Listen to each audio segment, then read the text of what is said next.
Hey guys, welcome to government jobs Gyan YouTube channel. Guys, आज की इस वीडियो में हम बात करेंगे नॉर्थ सेंट्रल रेलवे के new recruitment notification online form apply process के बारे में। जी हाँ दोस्तों, railway recruitment cell north central railway Prayagraj ने यहाँ पर अप्रेंटिस के 1763 खाली पदों को भरने के लिए नोटिफिकेशन रिलीज कर दिया है। कैसे आप इस भर्ती में पार्टिसिपेट करने के लिए अपने फॉर्म अप्लाई कर सकते हो बिना कोई मिस्टेक किए हुए, इसकी पूरी जानकारी हम आपको स्टेप बाय स्टेप रजिस्ट्रेशन से लेकर प्रिंट तक इस वीडियो में देंगे। बस आपको इस वीडियो को स्किप के बिना शुरू से लेकर एंड तक देखना है।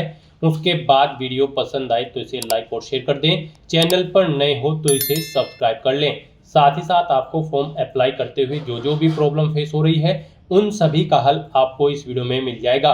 यहाँ पर कौन सी वो कॉमन मिस्टेक है जिसे करने से आपका फॉर्म रिजेक्ट हो सकता है, इसकी जानकारी हम आपको देंगे। और कैसे आप यहाँ पर अब अपना फॉर्म अप्लाई करें जिससे कि आपका फॉर्म रिजेक्ट ना हो, इसकी भी पूरी जानकारी आपको इस वीडियो में दी जाएगी। बस आपको एंड तक हमारे साथ इस वीडियो में बने रहना है। तो बिना कोई वक्त गंवाए चलिए शुरू करते हैं। आपको इस वीडियो के डिस्क्रिप्शन बॉक्स में हमारी वेबसाइट IND-sarkari-naukri.in के इस पेज का लिंक मिल जाएगा। यहाँ पर आपको इस भर्ती के रिगार्डिंग सभी डिटेल्स प्रोवाइड कर दी गई है। Railway recruitment cell north central railway ने यहाँ पर अप्रेंटिस के 1763 खाली पदों को भरने के लिए नोटिफिकेशन रिलीज कर दिया है। आप 17 अक्टूबर 2025 तक अपने फॉर्म अप्लाई कर सकते हो। 10वीं पास ITI पास कैंडिडेट अप्लाई कर सकते हैं। 15 से 24 साल आपकी आयु सीमा रखी गई है। अनरिजर्व OBC EWS कैंडिडेट के लिए 100 रुपये फीस है। SC ST PWBD और फीमेल के लिए कोई फीस नहीं है। फीस का अमाउंट आप ऑनलाइन मोड में जमा करा सकते हो। आप ऑल इंडिया से ऑनलाइन मोड में अप्लाई कर सकते हो।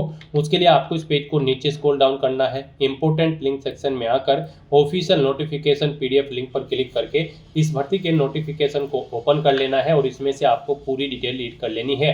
यहाँ पर आपको सभी डिटेल्स प्रोवाइड कर दी गई है, जैसे कि क्या पोस्ट का नाम है, कितनी उसके लिए नंबर ऑफ वैकेंसीज है, कैसे आप अप्लाई कर सकते हो, कब से कब तक आप अप्लाई कर सकते हो, क्या आपका एलिजिबिलिटी क्राइटेरिया होना चाहिए। पूरी जानकारी आपको इस नोटिफिकेशन में दे दी गई है। आप सभी डिटेल्स यहाँ से रीड आउट करें, उसके बाद अपने फॉर्म अप्लाई कर ले। फॉर्म अप्लाई करने के लिए भी आपको हमारी वेबसाइट के इसी पेज पर ही अप्लाई ऑनलाइन का लिंक दिया गया है। जैसे ही आप इस लिंक पर क्लिक करेंगे आपके सामने railway recruitment cell north central railway का ये पोर्टल ओपन हो जाएगा। गाइड, यहाँ पर अगर आपने पहले से रजिस्ट्रेशन कर रखा है तो आपको एप्लीकेंट लॉगिन की स्टेप पर क्लिक करना है। उसके बाद आपके सामने लॉगिन का इंटरफेस ओपन हो जाएगा और यहाँ पर आपको अपना रजिस्ट्रेशन नंबर एंटर करना है, अपना पासवर्ड एंटर करना है। इस कैप्चा कोड का आंसर आपको यहाँ पर एंटर करना है और उसके बाद लॉगिन की स्टेप पर क्लिक करते हुए अपने डैशबोर्ड में लॉगिन करके आपको अपना फॉर्म अप्लाई कर लेना है। और अगर आप इस भर्ती के लिए फर्स्ट टाइम अप्लाई करने जा रहे हो तो सबसे पहले यहाँ पर आपको अपना रजिस्ट्रेशन करना होगा। उसके लिए आपको यहाँ पर न्यू रजिस्ट्रेशन की टैब दी गई है, आप इस पर क्लिक करें, आपके सामने रजिस्ट्रेशन का फॉर्म ओपन हो जाएगा। यहाँ पर उससे पहले आपको कुछ जनरल इंस्ट्रक्शन दिए गए हैं, आपको इन्हें केयरफुली रीड कर लेना है। आई एग्री के चेकबॉक्स को ओके करना है, प्रोसीड के ऑप्शन पर क्लिक करना है। अब यहाँ पर आपको अपनी बेसिक डिटेल्स देते हुए अपना रजिस्ट्रेशन करना होगा। सबसे पहले यहाँ पर आपको अपना नाम देना है, फादर का नाम देना है, आधार नंबर देना है, मोबाइल नंबर देना है, ईमेल ID यहाँ पर एंटर करनी है और उसके बाद फिर आपको क्रिएट लॉगिन के ऑप्शन पर क्लिक कर देना है। फिर यहाँ पर आपके मोबाइल नंबर पर एक OTP सबमिट किया गया है, वो OTP आपको यहाँ पर एंटर करना है और उसके बाद सबमिट के ऑप्शन पर क्लिक करते हुए अपना मोबाइल नंबर यहाँ पर वेरीफाई कर लेना है। इस तरह से यहाँ पर आपका रजिस्ट्रेशन सक्सेसफुली कंप्लीट हो चुका है। आपको एक यूजर ID और पासवर्ड यहाँ पर प्रोवाइड कर दिया गया है, आपको इन्हें केयरफुली नोट डाउन करके रख लेना है। ये यूजर ID और पासवर्ड आपके रजिस्टर्ड मोबाइल नंबर पर भी सबमिट किए गए हैं, तो आपको इन्हें केयरफुली नोट डाउन करके रख लेना है फ्यूचर यूज के लिए। यहाँ पर अगर आपके पास आपका पासवर्ड नहीं आया है तो आप रिसेंट पासवर्ड के ऑप्शन पर क्लिक करके उसे दोबारा से यहाँ पर गेट कर सकते हैं। नहीं तो यहाँ पर बस अब आपको क्लिक हियर टू लॉगिन की स्टेप पर क्लिक करना है और यहाँ पर लॉगिन के इस इंटरफेस पर अपना रजिस्ट्रेशन नंबर एंटर करना है, पासवर्ड एंटर करना है, इस कैप्चा कोड का आंसर आपको यहाँ पर देना है और फिर आपको लॉगिन की स्टेप पर क्लिक करते हुए लॉगिन कर लेना है। नेक्स्ट आपके सामने आपका डैशबोर्ड कुछ इस तरह से शो होगा। अब गाइस, यहाँ पर आपको रजिस्ट्रेशन की स्टेप पर क्लिक करना है, फिर आपके सामने कुछ इस तरह से इंटरफेस शो होगा। यहाँ पर आपका फॉर्म स्टार्ट हो चुका है। यहाँ पर सबसे पहले आपको अपनी डिवीजन का सिलेक्शन करना है, फिर आपको अपनी बेसिक डिटेल देनी है, एकेडमिक डिटेल देनी है, फोटो डॉक्यूमेंट अपलोड करने हैं, बैंक की इंफॉर्मेशन देनी है, फीस पेमेंट करना है अगर आप फीस क्राइटेरिया के अंतर्गत आते हैं और फिर आपको अपने एप्लीकेशन फॉर्म का यहाँ पर एक हार्ड कॉपी प्रिंट आउट ले लेना है फ्यूचर यूज के लिए। तो इन स्टेप्स को यहाँ पर कंप्लीट करते हुए आपको अपना फॉर्म अप्लाई करना है। सबसे पहले यहाँ पर आपको अपनी डिवीजन की डिटेल देनी है। आप यहाँ पर सबसे पहले अपनी ट्रेड सेलेक्ट करें, ट्रेड सिलेक्ट करने के बाद यहाँ पर आपको अपनी अप्रेंटिसिप का रजिस्ट्रेशन नंबर देना है। यहाँ पर गाइज आपने अप्रेंटिसिप इंडिया के पोर्टल पर जो अपना रजिस्ट्रेशन कर रखा होगा उसका नंबर आपको देना होगा। यहाँ पर अगर आपने रजिस्ट्रेशन नहीं कर रखा है तो इस वीडियो के डिस्क्रिप्शन बॉक्स में आपको एक दूसरी वीडियो का लिंक मिल जाएगा जिसमें हम आपको कंप्लीट प्रोसेस बताएंगे कि कैसे आप इस पोर्टल पर अपना रजिस्ट्रेशन कर सकते हो और रजिस्ट्रेशन नंबर गेट कर सकते हो। और फिर वो रजिस्ट्रेशन नंबर आपको यहाँ पर एंटर करना है।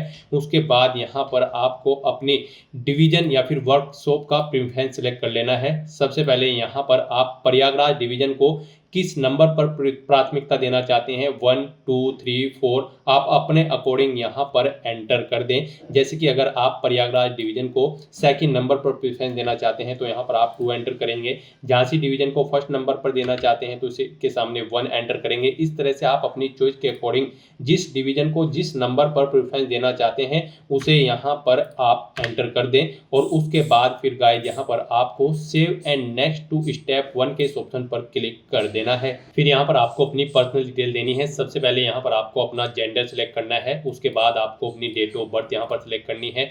फिर आपको अपनी मदर का नाम एंटर करना है। अपना रिलीजन यहाँ पर आपको सिलेक्ट कर लेना है। उसके बाद यहाँ पर अगर आप इनमें से किसी रिलीजन के अंतर्गत नहीं आते हैं तो अदर ऑप्शन सेलेक्ट करेंगे और उसकी डिटेल यहाँ पर देंगे। फिर यहाँ पर आपसे पूछा गया कि क्या आप माइनॉरिटी कम्युनिटी के अंतर्गत आते हैं तो यस करेंगे, नहीं तो नो करेंगे। अपनी कम्युनिटी आप यहाँ पर सेलेक्ट करेंगे, आप किस कम्युनिटी के अंतर्गत आते हैं। फिर यहाँ पर आपसे पूछा गया है कि क्या आप PWBD दिव्यांग कैंडिडेट हैं, अगर हैं तो आप यस ऑप्शन सेलेक्ट करेंगे। उसके बाद अपनी दिव्यांगता का प्रकार आप सेलेक्ट करेंगे और फिर उसकी अपनी डिसेबिलिटी की परसेंटेज यहाँ पर आप देंगे। और अगर आप PWBD कैंडिडेट नहीं है तो सिंपली यहाँ पर आप नो ऑप्शन सेलेक्ट कर लेंगे। उसके बाद यहाँ पर आपको अपनी नेशनलिटी सेलेक्ट कर लेनी है। फिर यहाँ पर आपको दिखा दिया जाएगा आपकी कैटेगरी के अकॉर्डिंग कि आप किस क्राइटेरिया के अंतर्गत आते हो या फिर नहीं। यहाँ पर गाइड हम आपको बता दें, अनरिजर्व OBC EWS को 100 रुपये फीस देनी होगी। SC ST PWBD और फीमेल कैंडिडेट के लिए कोई फीस नहीं है। तो यहाँ पर आपको आपकी कैटेगरी के अकॉर्डिंग आपकी फीस में रिडक्शन की डिटेल ऑटोमेटिकली फिर मिल जाएगी। फिर यहाँ पर आपको अपनी फीस रिलेक्शन का टाइप सिलेक्ट करना होगा। अगर आपको यहाँ पर आप फीस में रिलेक्शन चाहते हैं, आपको फिर एज में रिलेक्शन चाहिए तो यस करेंगे, नहीं तो नो ऑप्शन सेलेक्ट करेंगे। एज रिलेक्शन का टाइप आप यहाँ पर सिलेक्ट करेंगे अगर आपको एज में छूट चाहिए। फिर यहाँ पर आपको अपना पैन नंबर एंटर करना है। फिर आपको आपका आधार नंबर यहाँ पर ऑटोमेटिकली फिर मिलेगा जो आपने रजिस्ट्रेशन टाइम पे प्रोवाइड कराया था। अगर आपके पास आधार नंबर नहीं है तो फिर यहाँ पर आप अपना आधार इनरोलमेंट नंबर एंटर कर सकते हैं। और अगर आधार नंबर है तो फिर आप इनरोलमेंट नंबर एंटर करें या ना करें, आपकी चॉइस है। उसके बाद यहाँ पर आपको अपना कोरोस्पोंडेंस एड्रेस एंटर कर देना है। फिर यहाँ पर आपको अपना परमानेंट एड्रेस एंटर करना है। और अगर आपका परमानेंट एड्रेस आपके कोरोस्पोंडेंस एड्रेस के अकॉर्डिंग सेम है तो आप यहाँ पर इस चेकबॉक्स को ओके कर देंगे। Same as correspondence address, automatically आपका परमानेंट एड्रेस आपके कोरोस्पोंडेंस एड्रेस के अकॉर्डिंग फिल हो जाएगा। फिर आपको इस पेज को नीचे स्क्रॉल डाउन करना है और यहाँ पर आपको आपकी कॉन्टैक्ट इन्फॉर्मेशन ऑटोमेटिकली फिर मिलेगी जो आपने रजिस्ट्रेशन टाइम पे प्रोवाइड कराई थी। फिर आपको डिक्लेरेशन सेक्शन में इस चेकबॉक्स को ओके करना है और उसके बाद गाइज आपको save and next to step 2 के इस ऑप्शन पर क्लिक कर देना है। नेक्स्ट यहाँ पर आपको अपनी एजुकेशनल क्वालिफिकेशन की डिटेल प्रोवाइड करनी है और टेक्निकल क्वालिफिकेशन की डिटेल यहाँ पर आपको देनी होगी। गाइज यहाँ पर इस भर्ती में पार्टिसिपेट करने के लिए आपका कम से कम 10वीं क्लास पास आउट होना जरूरी है किसी वेल रिकॉग्नाइज्ड बोर्ड या फिर स्कूल से। साथ ही साथ यहाँ पर आपके पास ITI का सर्टिफिकेट भी होना जरूरी है रिलीवेंट ट्रेड के अंतर्गत, यानी कि जिस ट्रेड के लिए आप अप्लाई करने जा रहे हैं उस ट्रेड में आपके पास ITI का सर्टिफिकेट होना जरूरी है। तो यहाँ पर अब आपको अपनी क्वालिफिकेशन की डिटेल देनी है। सबसे पहले यहाँ पर आपको अपनी 10वीं क्लास की डिटेल देनी होगी। यहाँ पर आपको पासिंग ईयर देना है, किस ईयर में आपने अपनी 10वीं क्लास पास आउट की है। बोर्ड या यूनिवर्सिटी का नाम देना है जिससे आपने अपनी 10वीं क्लास यहाँ पर पास आउट की है। उसके बाद कितने मार्क्स आपने ऑब्टेन किए हैं वो आप एंटर करें। मैक्सिमम मार्क्स कितने थे जिसमें से आपने मार्क्स ऑब्टेन किए हैं वो आप एंटर करें। CGPA है तो CGPA आप एंटर करेंगे और फिर यहाँ पर आप अपनी परसेंटेज एंटर कर देंगे, कितने % मार्क्स आपने 10वीं में ऑब्टेन किए हैं। फिर आप अपनी डिवीजन सेलेक्ट करेंगे, आपकी फर्स्ट सेकंड थर्ड जो भी डिवीजन है आप ऑप्शन सेलेक्ट करें। उसके बाद अगर आपने अपनी 12वीं क्लास भी पास आउट कर रखी है तो उसकी डिटेल भी आप सेम ऐसे ही यहाँ पर प्रोवाइड कर सकते हैं। 12वीं नहीं कर रखी है तो बस आप यहाँ पर अपनी 10वीं क्लास की डिटेल प्रोवाइड करा दें। फिर यहाँ पर आपको अपनी टेक्निकल क्वालिफिकेशन की डिटेल देनी है, यानी कि ITI की डिटेल देनी है। सबसे पहले यहाँ पर आपने ITI किस संस्थान से की है उसका नाम देना है, पासिंग ईयर यहाँ पर आपको देना है, अपने ITI का सर्टिफिकेट नंबर यहाँ पर आपको देना है, NCVT से की है या फिर SCVT से, वो ऑप्शन आपको सिलेक्ट कर लेना है। ट्रेड यहाँ पर आपको ऑटोमेटिकली फील्ड मिलेगी जो आपने पीछे यहाँ पर सिलेक्ट की थी। फिर आपने कितने मार्क्स ऑब्टेन किए हैं वो आपको बताना है, मैक्सिमम कितने मार्क्स थे जिसमें से आपने मार्क्स ऑब्टेन किए हैं वो आपको देने हैं। फिर इनके अकॉर्डिंग आपको अपनी परसेंटेज यहाँ पर कैलकुलेट करके एंटर कर देनी है। इस तरह से यहाँ पर आपको अपनी एजुकेशनल क्वालिफिकेशन और टेक्निकल क्वालिफिकेशन की डिटेल फिल कर देनी है और फिर उसके बाद आपको save and next to step 3 के इस ऑप्शन पर क्लिक कर देना है। नेक्स्ट यहाँ पर आपको अपना फोटो, सिग्नेचर और डॉक्यूमेंट अपलोड करने हैं। जो मैंडेटरी डॉक्यूमेंट है वो आपको हर हाल में यहाँ पर अपलोड करने होंगे, जैसे कि आपका फोटो, सिग्नेचर, 10वीं का सर्टिफिकेट, मार्कशीट, ITI की मार्कशीट, सर्टिफिकेट और अपना कास्ट सर्टिफिकेट यहाँ पर आपको अपलोड करना होगा। अगर आप रिजर्व कैटेगरी से बिलोंग करते हैं तो यहाँ पर इनके लिए आपको गाइडलाइन दी गई है। आपका जो फोटो है वो 15 KB से 100 KB के बीच में होना चाहिए, JPG या फिर JPEG फॉर्मेट में होना चाहिए। सिग्नेचर आपके 5 से 50 KB के बीच में होने चाहिए, JPG या फिर JPEG फॉर्मेट में होने चाहिए। सिंपल प्लेन व्हाइट पेपर पर आपके सिग्नेचर होने चाहिए। तो अपना फोटो और सिग्नेचर अपलोड करने के लिए आपको चूज फाइल के ऑप्शन पर क्लिक करना है, फाइल को सिलेक्ट कर लेना है और अपलोड के ऑप्शन पर क्लिक करके अपना फोटो और सिग्नेचर आपको अपलोड कर देने हैं। उसके बाद आपके जो बाकी के डॉक्यूमेंट है वो यहाँ पर 50 KB से 100 KB के बीच में होने चाहिए, PDF फॉर्मेट में आपके डॉक्यूमेंट होने चाहिए। इन्हें भी अपलोड करने के लिए आपको चूज फाइल के ऑप्शन पर क्लिक करना है, फाइल को सिलेक्ट कर लेना है और अपलोड के ऑप्शन पर क्लिक करके आपको इन्हें 1 बाय 1 करके अपलोड कर देना है। यहाँ पर आपको अपनी 10वीं क्लास की सर्टिफिकेट या फिर मार्कशीट अपलोड करनी है, ITI की मार्कशीट अपलोड करनी है, ITI का सर्टिफिकेट आपको अपलोड करना है, कास्ट सर्टिफिकेट आपको अपलोड करना है अगर आप रिजर्व कैटेगरी के अंतर्गत आते हैं, अपना EWS सर्टिफिकेट आपको अपलोड करना होगा अगर आपके पास है। फिर यहाँ पर अगर आप PWBD कैंडिडेट हैं तो आपको अपना PWBD सर्टिफिकेट अपलोड करना है, एक सर्विसमैन सर्टिफिकेट आपको अपलोड करना होगा अगर आप भूतपूर्व सैनिक हैं। फिर यहाँ पर आपको अपनी date of birth certificate upload करना है, जन्म तिथि प्रमाण पत्र, उसमें आप अपनी 10वीं क्लास की मार्कशीट भी यहाँ पर अपलोड कर सकते हैं या फिर आपके पास आपका जो जन्म प्रमाण पत्र है वो आप अपलोड कर दें। इस तरह से यहाँ पर आपको चूज फाइल के ऑप्शन पर क्लिक करके फाइल्स को सिलेक्ट कर लेना है और फिर गाइज आपको अपलोड के ऑप्शन पर क्लिक करके अपने इन सभी डॉक्यूमेंट्स को यहाँ पर अपलोड कर देना है। अपना फोटो, सिग्नेचर और डॉक्यूमेंट अपलोड करने के बाद फिर आपको यहाँ पर नेक्स्ट टू स्टेप 4 के इस ऑप्शन पर क्लिक कर देना है। नेक्स्ट यहाँ पर आपको अपनी बैंक डिटेल प्रोवाइड करनी है। यहाँ पर आपको अपने बैंक का नाम देना है, ब्रांच का नाम देना है, अकाउंट होल्डर का नाम देना है, अपना अकाउंट नंबर यहाँ पर आपको देना है। अकाउंट नंबर एक बार फिर से एंटर करके उसे कंफर्म कर लेना है। अपने बैंक का IFSC कोड यहाँ पर आपको एंटर करना है, चेकबॉक्स को ओके करना है और उसके बाद फिर आपको save and next to step 5 के इस ऑप्शन पर क्लिक कर देना है। फिर यहाँ पर आपको आपकी कैटेगरी के अकॉर्डिंग आपकी एप्लीकेशन फीस का अमाउंट शो कर दिया जाएगा।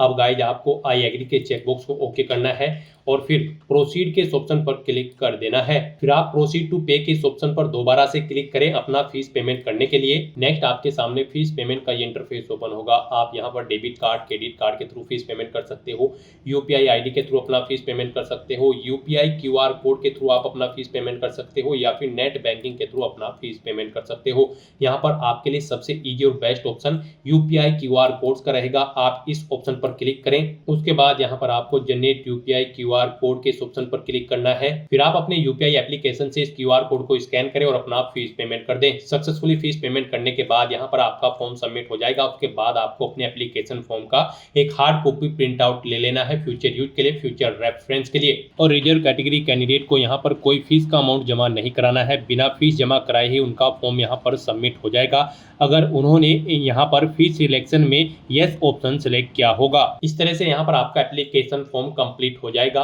तो दोस्तों ऐसे आप north central railway Prayagraj apprentice की इस भर्ती के लिए अपने फॉर्म अप्लाई कर सकते हो बिना कोई मिस्टेक किए हुए। आज की इस वीडियो में बस इतना ही। आई होप ये वीडियो आपको पसंद आई होगी। अगर पसंद आई हो तो इसे लाइक और शेयर करें, चैनल पर नए हो तो इसे सब्सक्राइब कर लें। Thanks for watching.